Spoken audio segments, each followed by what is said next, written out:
Hi everyone, my name is Miss Emily and I'm here today to teach you some really great things about healthy eating. You're listening to a program called Eat Well, Play Hard. And what I do is I go into classrooms and I teach kids just like you how to eat healthy, how to do physical activity or exercise, and how to try new foods and be really brave. But since I can't come into your classroom, I decided that I could come right into your house with this video. Isn't that neat? So we're going to learn a lot of cool things in the next 6 lessons. You're going to see 6 different videos from me over the course of the next few weeks. So I hope that you enjoy the videos and really think about all of the things I'm teaching you and have fun playing my games and doing my activities and listening to my stories. So the first thing I'd like to talk to you about is this poster right here behind me. This is called MyPlate. So if you notice, it looks like a big plate that you would eat off of. That's why we call it MyPlate. And we've sectioned it off into 4 different sections. Help me with these colors, please.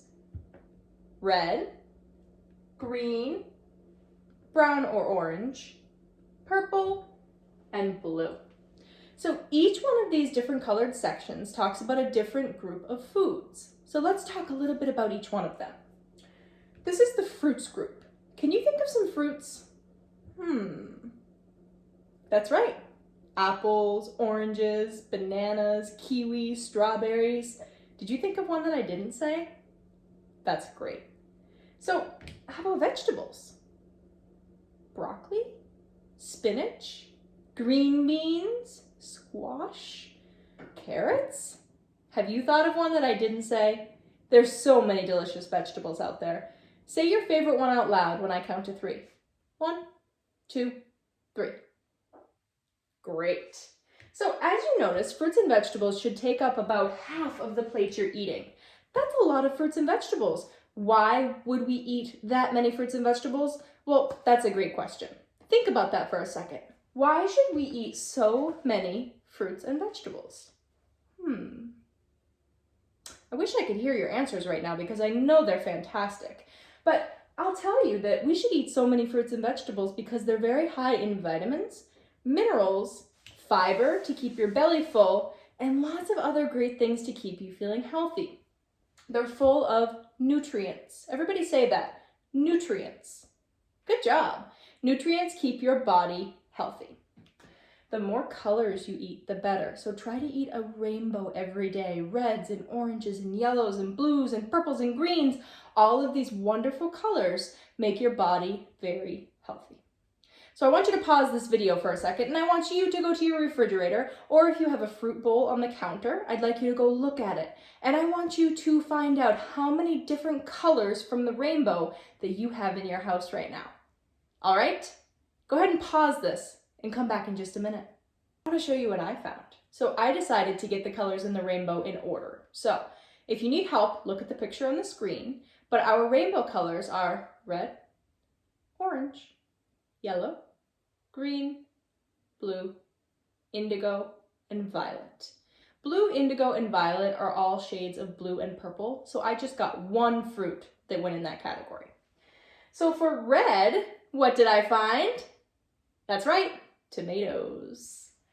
And for orange, does anybody know what this is? What is that? You're right, it's a sweet potato. The inside of this sweet potato is bright orange. And for yellow, what's that? Yeah, you're right, it's a lemon. It's super sour and delicious. And let's see, red, orange, yellow, green. Wanna see what I found for green? What is that? I found corn. Corn is my green. It's green on the outside, but what color is it on the inside? It's yellow, but this is all I could find right now in my house, so sometimes we have to get a little creative. All right, and what did I find for blue or purple? Well, I found a bag of frozen blueberries. So I found the whole rainbow. How did you do? Did you find one of every color in your house? If you didn't, pause the video again and go look again. And if you don't have it, it's okay. Find as many colors of the rainbow as you can. All right, so we have 3 other food groups that we still need to talk about. So let's talk about grains. Does anybody know what a grain is? I know, that's a tough one. So grains are things like popcorn, cereal, flour, pasta. All of these are grains. And grains give us energy so we can exercise. So grains are really good for you when you want to make sure you're getting lots of good, healthy grains. The protein group. I wonder what's in the protein group. Let's see, I'll give you a clue. What am I? You're right, I'm a fish. Fish actually belong in the protein group, along with other meats such as chicken and beef or steak and pork, and also things like nuts and seeds and peanut butter. All of these foods are in the protein food group to help build our strong muscles. And the last group up there is our dairy group. The dairy group has things like milk and cheese and yogurt and ice cream. All of these things fall into the dairy group. So now you see all the different foods that fit into MyPlate and all the different foods that you could be eating every single day to stay healthy. So let's talk about more things.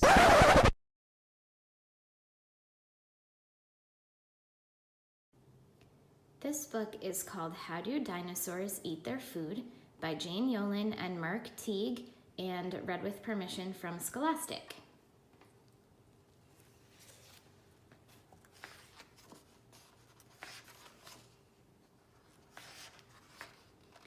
How does a dinosaur eat all his food? Does he burp? Does he belch or make noises quite rude? Does he pick at his cereal, throw down his cup, hoping to make someone else pick it up? Does he fuss? Does he fidget or squirm in his chair?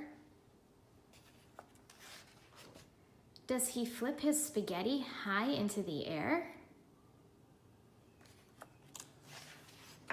Does a dinosaur glare?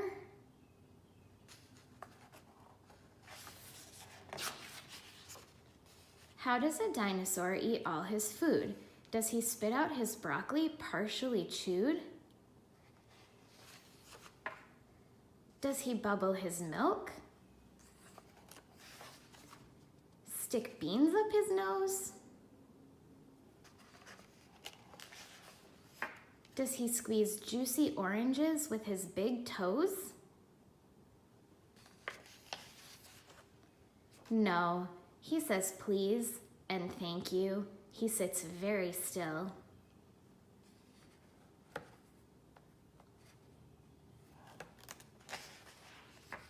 He eats all before him with smiles and goodwill. He tries every new thing at least one small bite. He makes no loud noises, that isn't polite.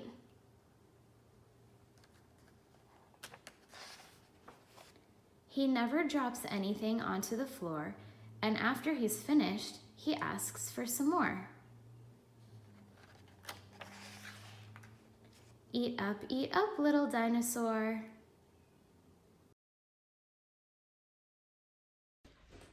So now that you've listened to the story, How Do Dinosaurs Eat Their Food, let's talk a little bit about manners. So I want you to stop and think for a second. I want you to close your eyes with me. And please think. Think about all of the things that you do that you think are good manners. All right, open your eyes. Did anybody say something like, say please or thank you? Perfect. How about if you don't like a food, you just say no thank you, but you don't say ew or yuck. Let's see, what else? What else is good manners? Using a knife and a fork at the dinner table and using your napkin? Does anybody do that? I hope so. Let's see, what else? What else are good manners? Helping? Maybe helping your mom or dad or Grammy or Grampy or brother or sister cook dinner and even do the cleanup, because that can be pretty hard. So to offer your hand and help people is very, very good manners. Let's see, are there any other good manners I missed? I know there's a lot of them. Oh, what about washing your hands? That's actually showing good manners because then you're not getting germs on your food or anyone else's food. All right, so I want you to think of your absolute favorite food. So everybody stop and think for a second. I have mine. All right, so my absolute favorite food is pizza. Say yours out loud when I count to 3. 1, 2, 3. All right, so now that you've said your food out loud, I want you to ask yourself a question. Do you remember the first time you tried that food? I can honestly say I don't remember the first time I tried pizza, but I bet a lot of you might remember the first time you tried your favorite food. So now my question is, what happens if you were too scared that day to have tried it, and you still have never tried what is now your favorite food?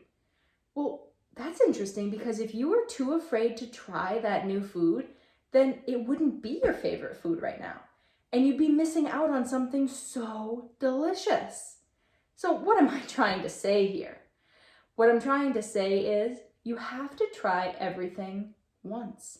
Every food that you love was new to you at one point in your life, and you had to be brave, you had to be adventurous, and you had to try it for the first time.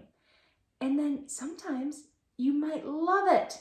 Sometimes you might not like it, and that's okay. But I want you to remember that you have to try new foods to know if you like them or not. Give me a thumbs up if you agree. So guess what? I'm going to do a little experiment. My son Gavin and I are going to try some new food today.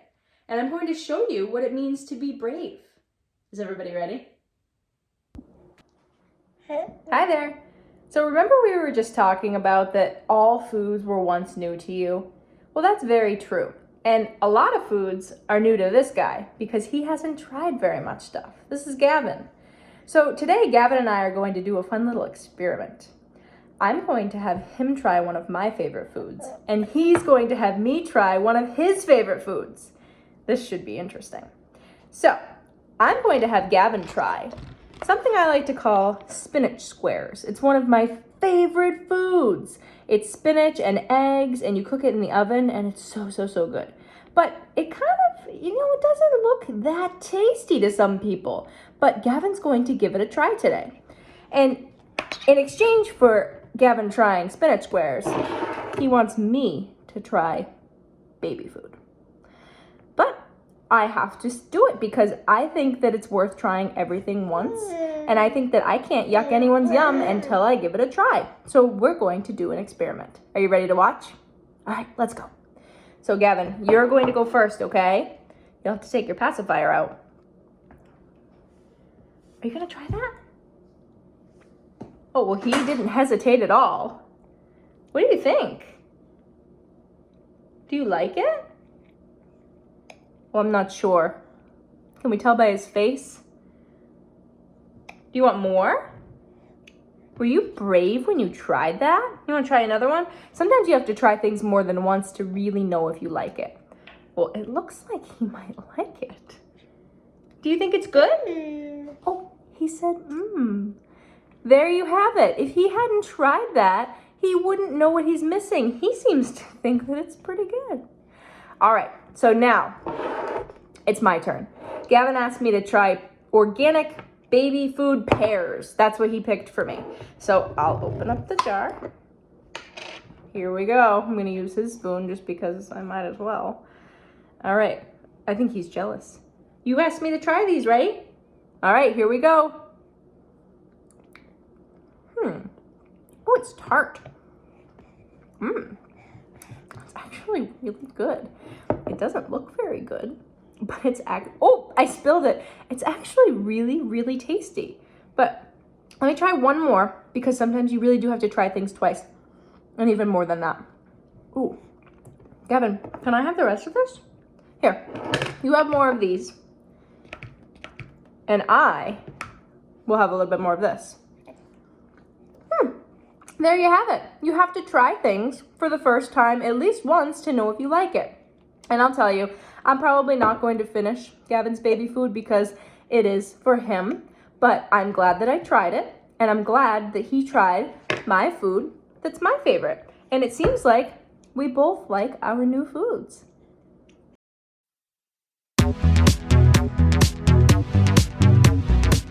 So let's review what we learned today. We learned about manners. We learned that it's important to be nice, to be friendly, to try new foods, and to use our best manners all the time. We learned that every food was once new to you, so you have to be brave and adventurous and always try new things because you never know what your next new favorite food will be. We also learned why physical activity is important for us. It's good to keep our body moving, to keep our bodies healthy. So, stay tuned for the next video where we're going to talk all about vegetables. See you soon.